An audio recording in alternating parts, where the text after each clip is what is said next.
Est-ce que Dubaï, c'est fini? C'est la question que beaucoup se posent aujourd'hui. C'est vrai que ces derniers mois, il y a eu des tensions réelles dans la région du Golfe, des alertes, des perturbations, des inquiétudes qui sont bien légitimes. Alors dans cette vidéo, je vous donne une réponse honnête avec les faits, sans minimiser ce qui s'est passé, mais sans dramatiser non plus. Je m'appelle Elodie et je vis à Dubaï où j'accompagne des entrepreneurs dans la création de leur société aux Émirats. Je vous parle de ce que je vois vraiment sur le terrain au quotidien. Donc si ce sujet vous intéresse, ainsi que l'exploration d'autres pays ou juridictions qui peuvent être intéressantes pour vous, alors je vous laisse vous abonner à cette chaîne pour ne pas manquer les prochaines vidéos. Donc première chose, soyons clairs, il y a eu de vraies tensions dans la région ces derniers mois qui sont liées au conflit entre Israël, les États-Unis et l'Iran.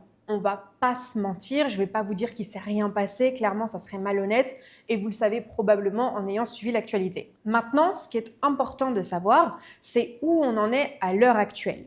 On voit un peu de tout et de rien sur les réseaux sociaux et dans les médias européens. Donc dans cette vidéo, je vais clarifier clairement ce qui se passe ou pas aux Émirats. Après plusieurs mois de tensions et de perturbations, la situation aujourd'hui, elle est apaisée. Les discussions diplomatiques ont avancé, notamment avec la médiation omanaise. Les aéroports aujourd'hui ont retrouvé un fonctionnement qui est pratiquement normal avec les compagnies locales, donc Emirates, mais aussi Qatar Airways, Air Arabia. Et surtout, les entreprises sur place restent confiantes maintenant. Elles ont repris leur activité, la vie a repris. Certes, ce n'est pas aussi intense qu'avant, mais on a tous repris notre quotidien et l'activité économique se relance. Maintenant, pour répondre à la question, est-ce que Dubaï est vraiment fini, c'est vraiment terminé? Je ne vais pas m'appuyer sur le quotidien et ce qui se passe à l'heure actuelle, mais surtout sur les plans et investissements internationaux qui sont prévus dans les prochaines années, qui continuent de se confirmer et même de s'accélérer pour certains, malgré le contexte. Donc, premièrement, il y a Disney. Je ne sais pas si vous en avez entendu parler, mais Disney a annoncé son 7e parc à thème dans le monde, le premier au Moyen-Orient qui sera sur Yas Island à Abu Dhabi. Et même en pleine période de tension en mai 2026, Disney a publiquement confirmé que les plans restaient inchangés. Donc leur dirigeant a été clair, la logique stratégique de leur plan à Abu Dhabi reste la même.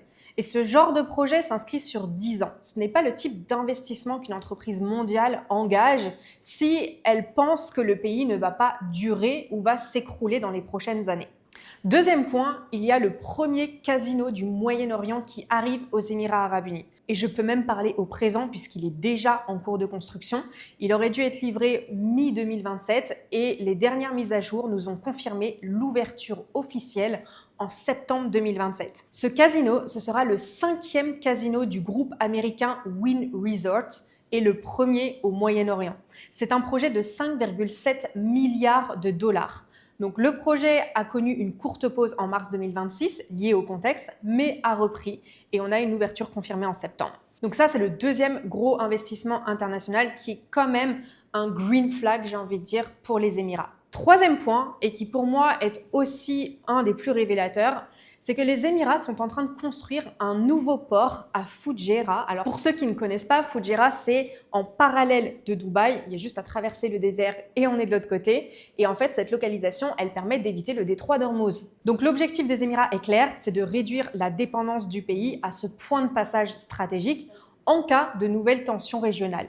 Donc ce qui est plutôt très rassurant parce que les Émirats n'est pas un pays qui attend que les choses se passent, c'est un pays qui investit activement dans sa propre résilience à long terme. Donc vous pouvez voir qu'avec ces 3 projets, en plus du plan d'urbanisation 2040, alors si vous n'en avez pas entendu parler, je vous fais un débrief rapide de ce plan. Donc Dubaï prévoit de nouvelles infrastructures d'ici 2040, une augmentation des espaces verts de 60%, le développement de structures éco-responsables, mais aussi a pour objectif d'accueillir environ 8 millions d'habitants dans les 14 prochaines années. Donc tous ces points montrent concrètement comment se structure la région.